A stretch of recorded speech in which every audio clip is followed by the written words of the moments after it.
Sa ngalan ng Ama, ng Anak, ng Espiritu Santo. Amen. Ang pagpapala ng ating Panginoon Kristo, ang pag-ibig ng Diyos Ama, at ang pakipagkaisa ng Espiritu Santo naway sumayin lahat. At sumayin. Magandang umaga sa inyong lahat, mga minamahal na kapatid. Magandang umaga. Ang dakilang kapistahan ng pagkahari ng Panginoong Kristo sa sanlibutan ay hudyat ng pagtatapos ng kasalukuyang taon sa kalendaryong pangliturhiya ng ating inang simbahan. Ipinaiwating nito ng Panginoong Kristo ang nagahari sa lahat ng yugto ng ating buhay. Sa Kanya nagsisimula, nagpapatuloy at magtatapos ang lahat ng bagay sa sanlibutan. Upang maging marapat tayo na gumanap sa ating gagawing banal na pagdiriwang ang ininaki ng ating mga kasalanan. Inaamin ko sa makapangyarihan Diyos at sa inyong mga kapatid na ako nagkasala sa isip, sa salita at sa gawa at sa aking pagkukulang. Kaya sinasamo ko sa Mahal na Birheng Maria, sa lahat mga anghel at mga banal, at sa inyong mga kapatid na ako'y panalangin sa panahon natin Diyos. Kaawaan tayo ng makapangyarihan Diyos, patawarin sa ating mga kasalanan at patubayin tayo sa buhay na walang hanggan. Amen.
Sama-sama tayo magbigay papuri sa Diyos sa kaitaasan.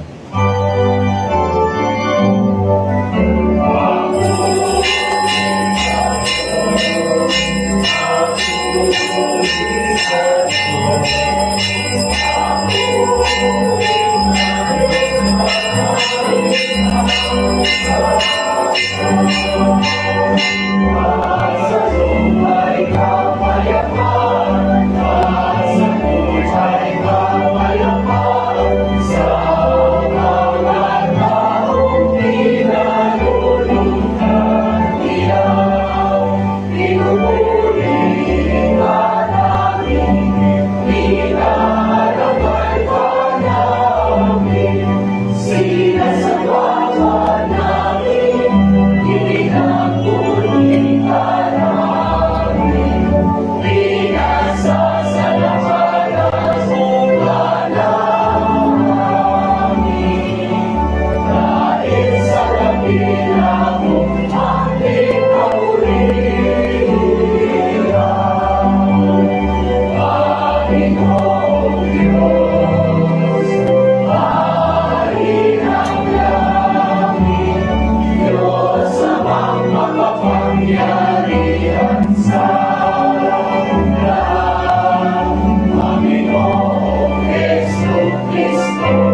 tayo. Ama naming makapangyarihan, sa iyong anak na pinakamamahal at hari ng sanlibutan, dilaw mo pag-isahin ang lahat.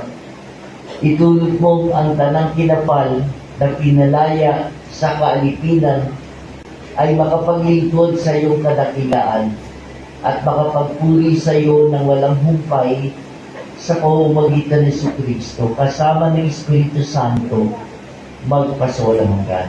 Amen. Pakinggan po natin ang pagpapahayag ng salita ng Diyos. Sa unang pagbasa, kinilala si David bilang hari ng lahat ng angkan ng Israel. Ang salita ng Diyos mula sa ikalawang aklat ni Samuel. Noong mga araw na iyon, nagkaisa lahat ng angkan ng Israel na pumunta sa Hebron upang makipagkita kay David. Sinabi nila, "Kami laman ng iyong laman at dugo ng iyong dugo." Nang si Saul ang hari namin, nanguna ka sa mga kawal ng Israel sa pagkikiligba. Ipinangako sa iyo ng Panginoon na gagawin kanyang hari upang mamuno sa kanyang bayan. Lahat ng matatanda ng Israel ay nagpunta nga sa Hebron at doon nagpagkasundo sa kanya sa harapan ng Panginoon. Binuhusan nila ng langis si David at kinilalang hari sa Israel. Ang salita ng Diyos. Salamat sa Diyos.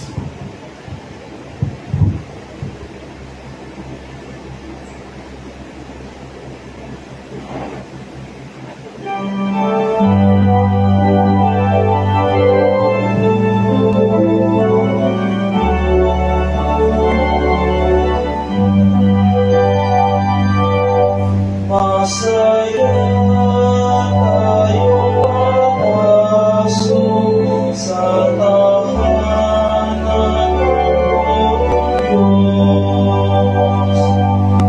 Masaya tayo papasok sa tahanan ng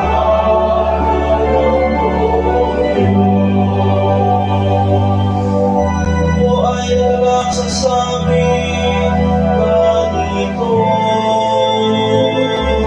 sa bahay ng Lord ay pumasok tayo.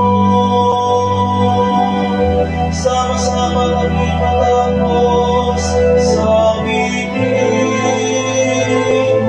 Ang binuang lusog nito, Jerusalem. Masaya tayo mapasok sa tahanan ng Diyos. Dito umahon ang lahat ng angkan. Ibig Israel upang magsambahan. Ang hangad ang buon ay pasalamatan, pagkat ito'y utos na dapat gampanan. Doon din naroon ang mga hukuman at trono ng haring hahatol sa tanan. Masaya tayo mapasok sa tahanan ng Diyos. Masaya tayo mapasok sa tahanan ng Diyos. Sa ikalawang pagbasa, itinuturo ni Apostol San Pablo na sa pamamagitan ni Jesus, naligtas na tayo sa kapangyarihan ng kadiliman at nailapit sa kaharian ng Diyos. Ang salita ng Diyos mula sa sulat ng Apostol San Pablo sa mga taga-Colosas. mga kapatid, magpasalamat tayo sa Ama sapagkat pinayapan niya tayong ipilang sa mga hinira na magamana ng kaharian ng kaliwanagan. Iniligtas niya tayo sa kapangyarihan ng kadiliman at iniyapat sa harian ng kanyang hinamahal na anak. Sa pamamagitan ng anak, tayo'y pinalaya at pinatawad sa ating mga kasalanan. Si Kristo ang larawan ng Diyos na di nakikita at siyang may kapangyarihan sa lahat ng nilikha. Sapagkat ang lahat ay nasa langit at nasa lupa, nakikita man o hindi, pati ang mga nagahari at namamahala, mga namumuno, at may kapangyarihang espiritual ay bawang nilikha ng Diyos sa pamamagitan niya at para sa Kanya. Siya ay una sa lahat at sa Kanya nakasalalay ang kaayusan ng lahat ng bagay. Siya ang ulo ng simbahan ng Kanyang katawan. Siya ang una, ang panganay na anak, ang unang nabuhay na muli, upang siya ang maging pinakadakila sa lahat ng bagay. Ipinasya ng Diyos na ang kanyang kalikasan ay manatili rin sa anak at iniibig niya ang sa daigdigan ay makipagkasundo sa kanya sa pamagitan ng anak.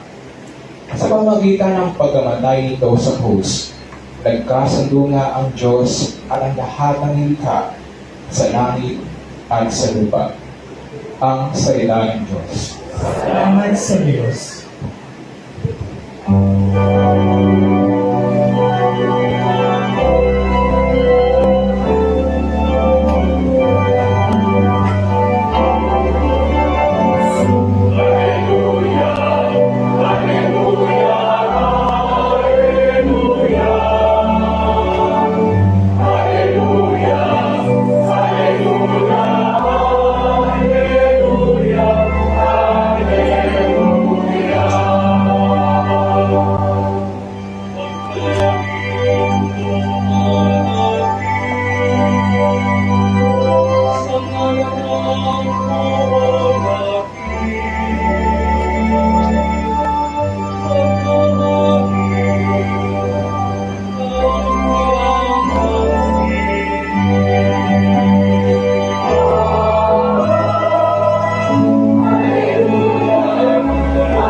Sumainyo ang Panginoon. At sumili, Ang mabuting balita ng Panginoon ayon kay San Lucas. papuri sa iyo, Panginoon.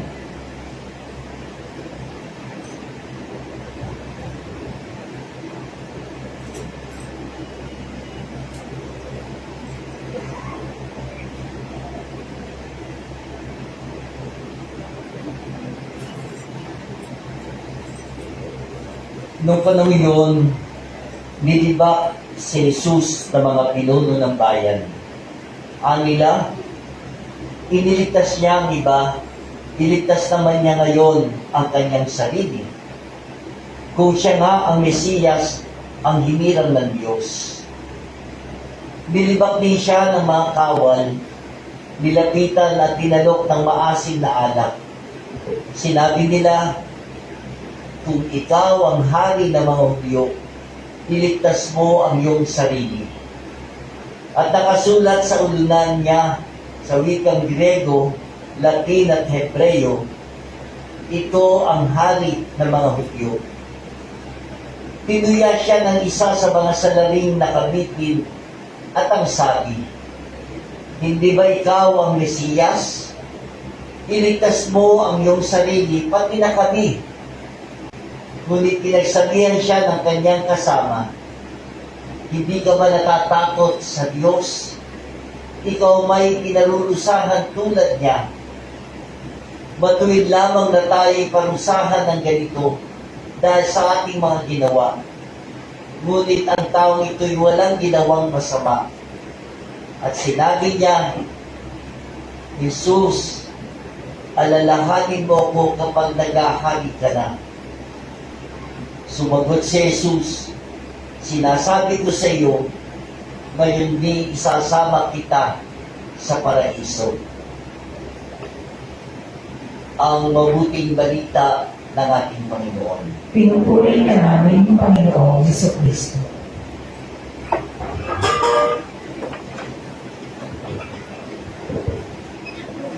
Muli magandang umaga sa inyong lahat, mga minamahal na kapatid. Ang galing po. Merong kwento si Father Pilso Tiponio doon sa kanyang pagninilay para sa araw na ito. Meron daw po isang pagano, ang pagano ang yung hindi naniniwala, isang lalaki hindi naniniwala sa Diyos. Ang lumapit daw po sa isang guro, isang matalinong tao, at nakiusap sa kanya. Sabi niya, Guro, ipakita mo nga sa akin ang isang hari at Diyos na pwede kong sampalatayanan. Sa ganong pakiusap, dinala yung pagano ng guro sa isang templo na kung saan matatagpuan ng iba't ibang ribulto ng mga sinasampalatayanan ng mga tao. Una, tumapat sila sa unang ribulto, itinuro ito ng guro sa pagano at sinabi sa kanya, ito si Bagda. Pinapangakuan niya mga sumasampalataya sa kanya na aalisin niya ang lahat ng paghihirap ng tao. Nagtungo naman sila doon sa ikalawang ribulto. Sabi ng guro, ito si Jopa. Sabi ng guro, tinuturuan naman niya yung mga sumasampalataya sa kanya kung paano maiiwasan ang mga paghihirap sa mundo. Kumiling daw yung pagano hanggang sa makarating sila sa pinakasulok kung saan makikita yung malaking Kristo na nakapako sa krus. Nagtaka daw yung pagano sa kanyang nakita. Kaya tinanong niya yung guro, Guro, sino naman ito na ninais ipako ang kanyang sarili sa krus? Sumagot ang guro, siya, si Kristo. Siya ang hari at Diyos ng mga Kristiyano. Mabuting tinignan mabuti ng pagano na parang naaawa. At ilang minuto pa, tinanong niya ang guro kung paano maging isang Kristiyano. Pero nagtataka na nagtanong din ito, ano? Sabi ng guro, hindi kita maintindihan pagano. Yung dalawang naunang haring ipinakilala ko sa iyo, nangangako sa mga nananampalataya sa kanila na aalisin ang mga paghihirap ng tao at nagtuturo kung paano naman ito maiiwasan.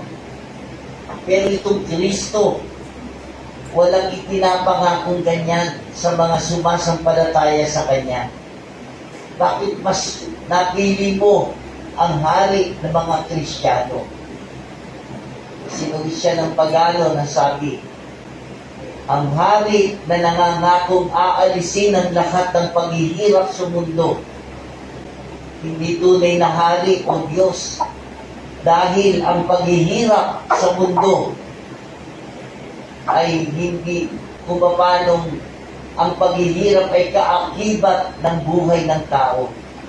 At yung hari naman na nagtuturo kung paano iiwasan ang paghihirap ay duwag na hari.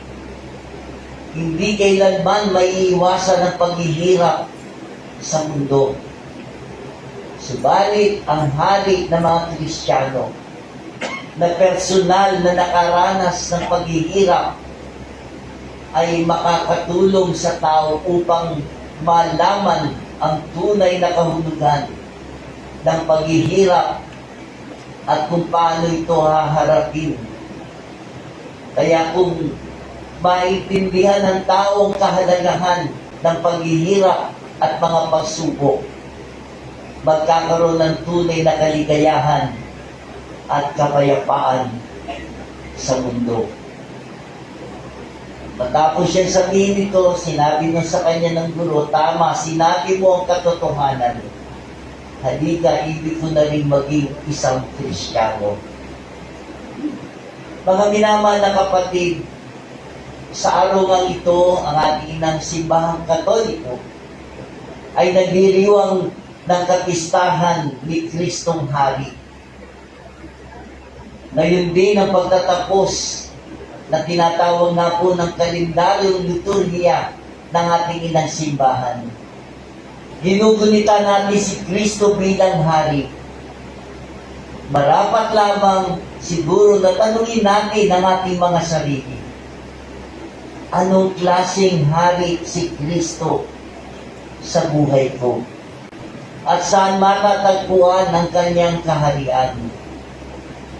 At sa mga pagbasa, lalo na sa Ebanghelyo na binasa ko, ipinapakita sa atin na si Kristo ay higit sa lahat isang hari na mapagpakumbaba. Ang kanyang pagpapakumbaba ay makikita mismo sa kanyang mga ginawa. Kahit na nga siya ay Diyos, sabi nga ni San Pablo, inibig niyang maging isang tao, maging alipin, hanggang sa ibigay niya ang kanyang buhay sa paghihirap at pagkamatay sa krus. Sa pagpapakumbaba, tinis niya ang sugat, pagputya, at hirap sa pagkakapako sa krus. Sa uhaw niya, binigyan siya ng suka sa halip na tubig. At ang sabi sa kanya, kung ikaw ay tunay na hari na Mahudyo, iligtas mo ang iyong sarili.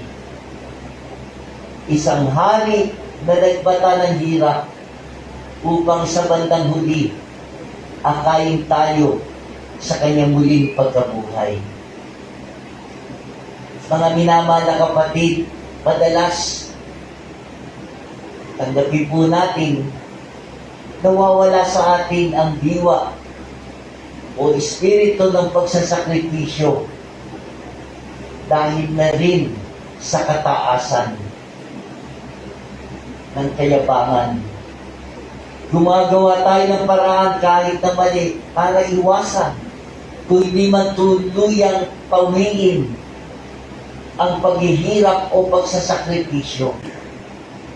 Kaya nga humahanap tayo ng hari na makapagbibigay sa atin ng saya. At ano nga yung hari na madalas? Di kayamanan, kadalasan nagiging hari ng buhay ng tao. Gayon din ang mga bagay na makapagbibigay ng kaluwagan sa kalooban para makalipot ang tao sa mga alalahanin sa buhay. Diba? Kung paano lahat ng ito nagagawa ng tao na paghariin sa kanyang buhay. Masasabi natin sapagkat dito umiikot ang buhay natin. Subalit, sa hulihan, dumarating ang pagkakataon na mapatutunayan natin lahat ng ito na kinikilala natin na hari ng ating buhay. Sa hulihan, lahat ng ito'y kulang at kulang pa. Hindi makapagbibigay sa atin ng tunay na kahulugan ng ating buhay. At alam natin na ang tanging Diyos lamang ang makapupuno ng mga kulang, ng mga pagkukulang sa buhay natin at wala nang iba. Nakalulungkot tanggapin maraming mga tao ngayon sa panahon natin ngayon na nakararanas ng kabiguan sa buhay. sapagkat iba't iba ang kanilang pinangahawakan sa kanilang buhay sa araw-araw. Nandiyan nga ang mga bagay na material, mga bagay dito sa mundo. Andyan yung kapangyarihan, andyan yung impluensya. Isa namang impluensya, alam po natin napakatindi na nakapagbibigay ng pagsubok sa maraming mga tao, hindi lamang sa mga nakatatanda, kahit yung mga kabataan, yung social media. Maraming nag-aakala na sa kamay lamang, isang pindot lamang, isang click lamang, mahahawakan nila ang kanilang buhay at mahahawakan nila ang buhay ng ibang tao. Kaya nga kapag dumarating yung pagkakataon na hindi sila kinikilala o tinatanggap, nakararanas ng kabiguan, ng kasawian, at madalas depression at humahantong sa hindi lamang kabiguan, kung hindi katapusan. Mga minamahal na kapatid, kung si Jesus ay tunay na nananahan sa buhay natin, nandiyan ang tunay na kaligayahan. Nandiyan din ang kanyang kaharian. Kung tayo ay nagpapakumbaba, kinikilala ang ating sarili na tayo bahagi lamang ng paghahari ng Diyos. Isa tayo sa mapapalad na binibigyan ni Jesus ng pagkakataon na makasama niya sa kanyang kaharian sa langit. At ito ang sinabi, tuwirang sinabi ni Jesus doon sa isang tulisan na kasama niyang nakapako rin sa krus. Kung paano na ito rin ang ipahayag sa bawat isa sa atin kung nagagawa natin sundan ang yapak ng ating Panginoon. Dito pa lamang, ngayon pa lamang sa buhay natin sa mundo. Kung paano siya ang simula, siya ang patuloy na gumagaway sa atin at sinaharap, siya ang haharap sa atin upang salubungin tayo sa kanyang kaharian. Tulad yung sa kwento ng isang paganong sumampalataya kay Jesus, inaanyayahan din tayong patuloy na sumampalataya sa Kanya. Tuwing makikita natin ang Kristo na nakapako sa krus, tanggapin din natin siya bilang ating Hari at Panginoon. Nang sa gayon malaman natin ang kahalagahan ng mga nararanasan natin, mga paghihirap, pagpapakasakit, at yun na rin kamatayan sa sarili, alang-alang sa pag-ibig sa Diyos at sa ating kapwa. Mga kapatid, siguro nga marapat na lagi natin tanungin ang ating sarili. Sino nga ba talaga ang naghahari sa buhay ko? Amen. Ipahayag natin ngayon ang pananampalataya. Sumasampalataya ako Sa Diyos na makapangyarihan sa lahat, na may gawa ng langit at lupa. Sumasampalataya naman ako kay Jesucristo, isang anak ng Diyos, Panginoon natin lahat. Nagdalawang tao siya na lang ng Espiritu Santo. Ipinanganak ni Santa Maria Virgen. Pinagpakasakit ni Poncio Pilato. Ipinako sa krus na matay ni Libing. Nanaog sa kinaroroonan ng mga yumao, na may 3 araw na nabuhay na maguli, umakyat sa langit, naluklok sa kanan ng Diyos ang mga makapangyarihan sa lahat. Doon magmumulat kalilito at lumiko sa nangabubuhayan ng matay na tao. Sumasampalataya naman ako sa Diyos sa Espiritu Santo, sa banal na simbahang Katolika, sa kasamahan ng mga banal, sa kapatawaran ng mga kasalanan, sa pagkabuhay na mabuli ng matay na tao, at sa buhay na walang hanggan. Amen. Panginoon namin at Hari, pakinggan mo ang daing ng iyong sambayanan na ngayon naglalakad sa lambak ng kadiliman. Lumapit kami sa iyo ngayong araw, gaya ng mabuting magnanakaw at nananalangin, Jesus, alalahanin mo kami. Jesus, alalahanin mo kami. Tulad ng maaawit sa Salmo, dama namin kami lumulubog sa humunoy, nilulunod ng baha ng katiwalian. Ang mga magnanakaw ay nagmamayabang sa kanilang kayamanan, gaya ni Propeta Jeremias na nabaon sa putik ng balon. Inaamin namin, O Panginoon at Hari, nang may durog na pusong nagsisisi. Kami nagkasala laban sa Panginoon. Naging suwain at hindi namin pinakinggan ang kanyang tinig. Sa maliliit man o malalaking pagkukulang, ay naging dahilan ng paglaganap ng dilim.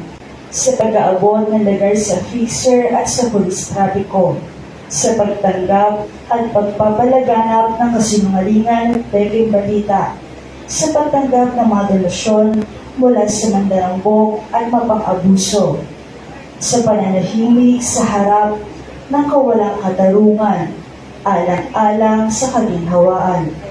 Jesus, alalahanin mo kami at patawarin sapagkat hinayaan namin ang masama ay maghari sa aming lipunan. Nilulunod kami, Panginoon, ng mga kalamidad, baha, lindol, sunog, bagyo. Ngunit higit pa rito ang mga sugat na gawa ng aming sariling kamay. Ang kahindik-hindik na mga insersyon sa budget na nagkait ng pondo para sa kalusugan, edukasyon, at kapakanan ng mga mahihirap. Ang mga proyektong epektibo na humahadlang sa tunay na pag-unlad. Ang mga pamilyang politiko na nagpapanatili sa bayan sa kahirapan. Jesus, alalahanin mo kami at sagipin sa katiwalian. Ang Hari at Panginoon, ipinahayag mo kung ano ang mabuti at hiningi mo sa amin ang gumawa ng katarungan, umibig sa awa, at lumakad na mapagkumbaba kasama mo.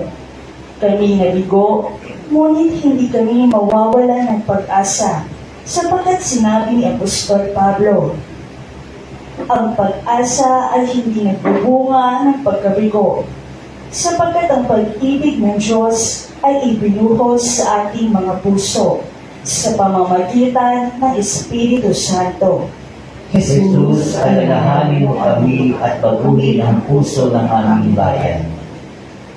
Panginoong Jesucristo, bigyan kami ng tapang na bumangon laban sa kasakiman at kapangyarihan bilang simbahan at templo ng Espiritu Santo, at gisingin mo na kumalinga, magmalasakit at mahabag at magmahal ng walang kondisyon. Ang kaligtasan ng pinakamahina, hindi lamang na mga pinakamalakas, ang maging tanda ng aming pagkatao. Pagkalooban mo kami ng lakas upang magtayo ng isang bayan na puno ng katotohanan, katarungan, at habag na ang nagahari ay katotohanan, katarungan, at katapatan. Ama, dinggin mo kami sa pamamagitan ni Kristong anak mo na aming Panginoon, na nagahari kasama mo at ng Espiritu Santo magpasawalang hanggan. Amen.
Manalangin kayo mga kapatid upang itong ating sakripisyo ay maging kalugod-gugod sa Diyos Amang makapangyarihan. Tanggapin nawa ng Panginoon itong paghahain sa iyong mga kamay, sa kapurihan niya at karangalan sa ating kapakinabangan at sa buong sambayanan ng banal. Ama namin lumikas sa paghahain namin ng mga alay sa pagkakasundo ng sangkatauhan. Inilulod namin ang iyong anak naway magbigay ng makaloob ng pagkakaisa at kapayapaan sa pamamagitan niya kasama ng Espiritu Santo magpasawalang hanggan. Amen. Sumaingaw, Panginoon, At sumayin, itaas sa Diyos ang inyong puso at diwa. itinaas na namin sa Panginoon. Pasalamatan natin ang Panginoon nating Diyos. Marapat na siya ay pasalamatan. Ama naming makapangyarihan, tunay marapat na ikaw ay aming pasalamatan. Hinirang mong tagapaghay ng tanan ang iyong anak na Panginoon ng sanlibutan. Pinadadaloy mo sa Kanya ang langis ng kasiyahan, tanda ng paghirang mong pangmagpakailanman. Sa paghahaing ginampanan niya sa krus, siyang dalisay na tagapagbuklod, siyang gumanap sa aming pagkatubos, siyang sumakop sa sansinukob. Ang kanyang paghaharing lagi sa lahat ay siyang lubusang naglalakad ng iyong kadakilaang matapat, upang buhay mo sa lahat may gawad. Sa paghahari niya lahat ay hinahatian. Sa iyong kagandang loob at kabanalan, sa iyong dangal at kapayapaan, kaya kaysa na mga anghel na nagsisiawit ng papuri sa iyo nang walang humpay sa kalangitan, kami nagbubunyi sa iyong kadakilaan.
Ama naming banal, bukal ng kabanalan, kaya sa pamamagitan ng Espiritu, gawin mong banal ang mga kaloob nito, upang para sa amin maging katawan at dugo ng aming Panginoon Kristo.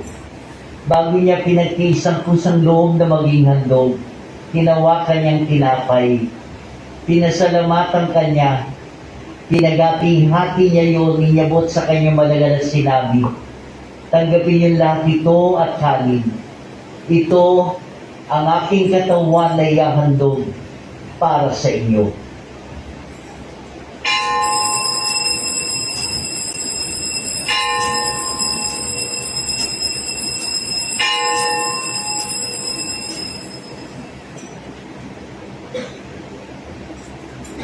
Gayun din naman nung matapos ang hapunan, hinawakan niya ang kalis, muli kanyang pinasalamatan. Inyabot niya ang kalis sa kanyang malagal at sinabi, tanggapin niyo lahat ito at inumin ito ang kalis ng aking dugo, nang bago't walang hanggan. Ang aking dugo ay bubuhos para sa inyo at para sa lahat, sa pagpapatawad ng mga kasalanan. Gawin niyo ito sa pag-alala sa akin.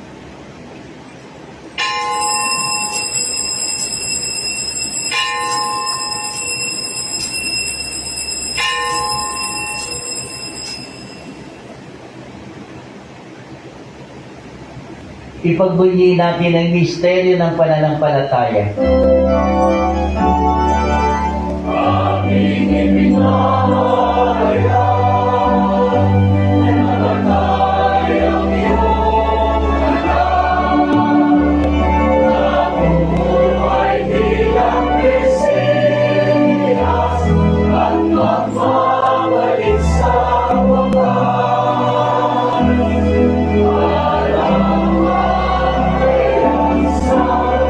Para ginagawa namin ang pag-alala sa pagkamatay at muling pagkabuhay ng anak, kaya tinyali namin sa iyo ang tinapay na nagbibigay buhay at ang kalis na nagkakaloob ng kaligtasan. Kami nagpapasalamat dahil kami minarapat at tumayo sa harap mo para maglingkod sa iyo. Sinasamo namin kami magsasalo-salo sa katawan at dugo ni Kristo ay mabuklod sa pagkakaisa sa pamamagitan ng Espiritu Santo. Ama, lingapin mo yung simbahang laganap sa buong daigdig. Puspusin mo kami sa pag-ibig. Kaysa niliyo namin Papa de Dennis ang obispo ng Tanang Kapalian. Alalahanin mo rin ang aming mga kapatid na nahimlay na may pag-asong sila'y muling mabubuhay. Kaya hindi na lahat ng mga pumanaw, kawan mo sila at patuloy sa kaliwanagan. Kawan mo panginapating kaming lahat na makasalo sa iyong buhay na walang wakas. Kaysa na malabirang Maria ni ng Diyos, ng kanyang kabiyak ng puso sa Jose, kaysa na mapusto lahat ng mga banal na namuhay dito sa daigdig ng kalugod-lugod sa iyo. May pagdiwang nawa namin ang pagpupuri sa kararangal mo sa pamamagitan ng anak namin Panginoon Kristo. Sa pamamagitan ni Kristo, kasama niya at sa kanya ang lahat ng parangal at papuri ay sa iyo, Diyos sa makapangyarihan, kasama ng Espiritu Santo magpasawalang yan.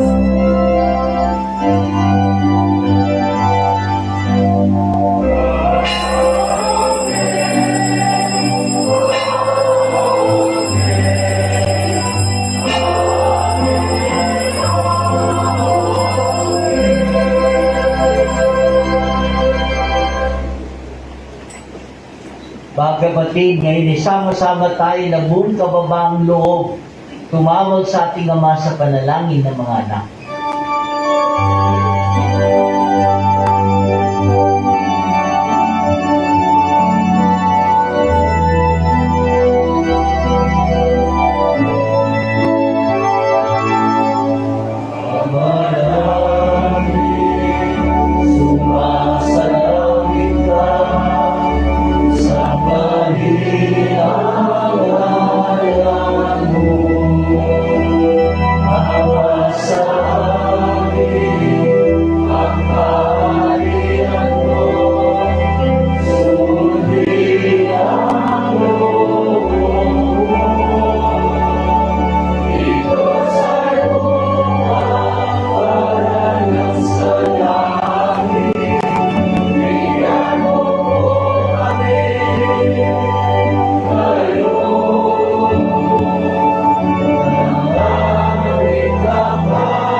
Iniling namin kami Diyos sa lahat ng masama pagkalooban ng kapayapaan araw-araw. Iligtas sa kasalanan, iligtas sa lahat ng kapahamakan. Samantalang aming pinananabikan ang dakilang araw ng pagpapahayag ng tagapagligtas namin sa Kristo.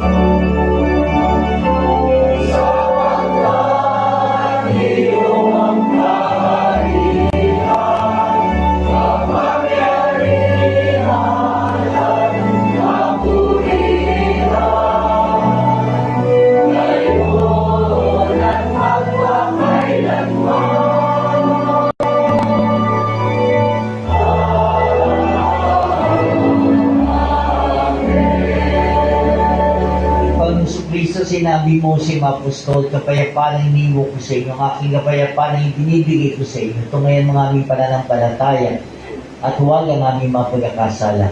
Tagalooban mo kami ng kapayapaan at pagkakaisa sa kalooban.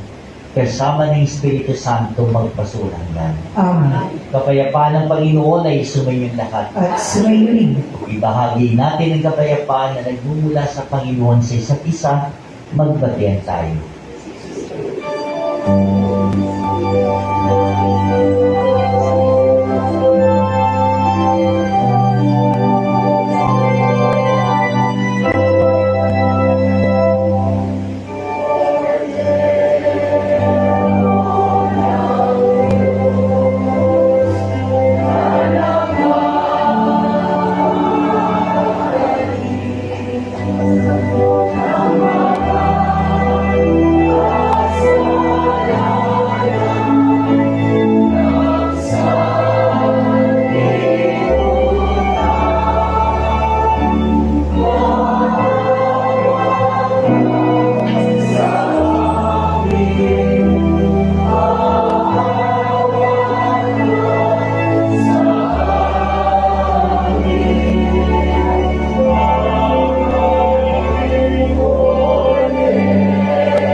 Narito si Jesus, ang kordero ng Diyos, siya ang tunay na hari ng ating buhay. Mapapalad tayong lahat na tinatawagan sa kanyang banal na tingin. Panginoon, ikaw ang karapat-dapat na magpatuloy sa iyo.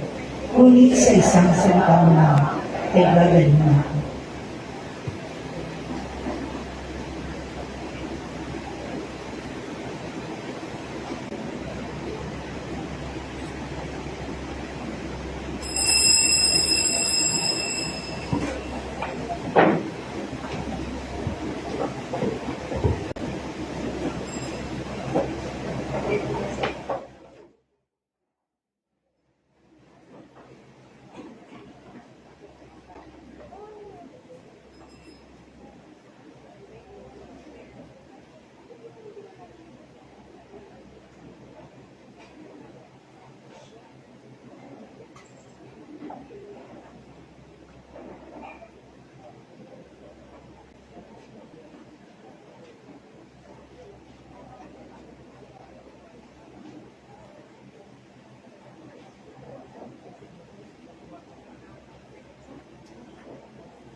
Manalangin tayo.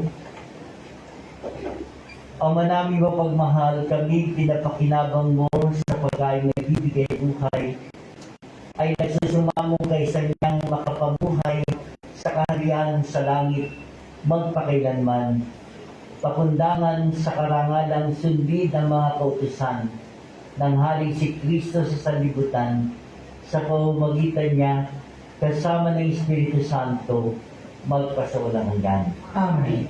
Lumo tayo ngayon at awitin ang Salutaris.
Ama namin, sumasalangit ka sa may nangalan mo.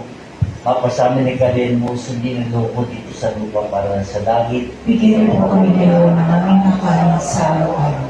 Patawarin mo kami sa aming mga sala, para ng pagpapatawad namin sa nakakasala sa amin. At huwag mo kami panituloy sa tukso, iadyan mo kami sa lahat ng masama. Panginoong Maria, pupuno ka ng grasya, Panginoon sumasayo. Tudulang pinagpala sa babaeng lahat, pinagpala po si Jesus. Santa Maria, Ina ng Diyos, ipanalangin mo kami makasalanan. Ngayon at kung kami mamamatay, amin. Papuri sa masa ng Espiritu Santo. Para na sa unang-unang ngayon at magpakailanman magpasawalang hanggan. Ama namin, sumasalangit ka sa may nangalan mo. Magpasamin ang galing mo. Sundin ang loob mo dito sa lupa para na sa langit. Bigay na po kami ngayon ng aming kakanin sa araw-araw. Patawarin mo kami sa aming mga sala, para ng pagpapatawad namin sa nagkakasala sa amin. At huwag mo kami panituloy sa tukso, iadyan mo kami sa lahat ng masama. Panginoong Maria, pupuno ka ng grasya, Panginoon sumasayo. Huwag kang pinagpala sa babaeng lahat, pinagpala mo si Jesus. Santa Maria, Ina ng Diyos, ipanalangin mo kami makasalanan. Ngayon at kung kami mamamatay, amin. Papuri sa masa ng Espiritu Santo. Kapalan sa unang-una, ngayon at magpakailanman, magpasawalang hanggan. Ama namin, sumasalangit ka sa mahinangalan mo. Papasamin ang karin mo, sundin ang loob mo dito sa lupa para na sa langit. Bigyan mo po kami ngayon ng aming kakanin sa araw-araw. Patawarin mo kami sa aming mga sala, para ng pagpapatawad namin sa nakakasala sa amin. At huwag mo kami panituloy sa tukso, kaya diyan mo kami sa lahat ng masama. Panginoong Maria na pupuno ka ng grasya, Panginoon tayo sumasayo. Huwag kang pinagpala sa babaeng lahat pinagpala mo sa Jesus. Santa Maria, Ina ng Diyos, ipanalangin mo kami makasalanan. Ngayon at kung kami mamatay. Amen. Papuli sa masa ng Espiritu Santo. Kapalan sa ulang-ulang, ngayon at magpakilanman, magpasawalang hanggan.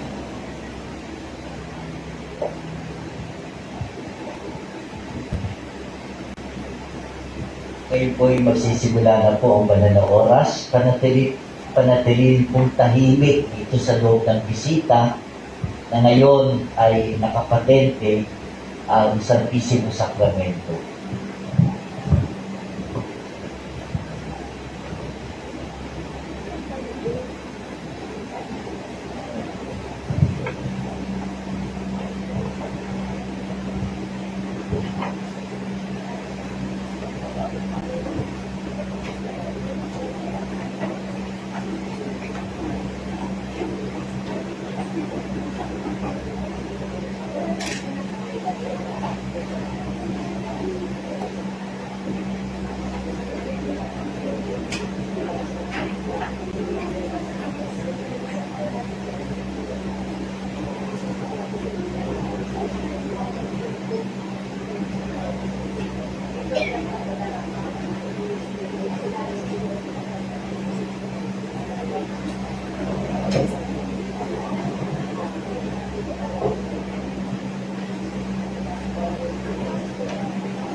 Sa bawat pagdaan po sa harap ng Santisimo Sacramento, magbigay galang po tayo.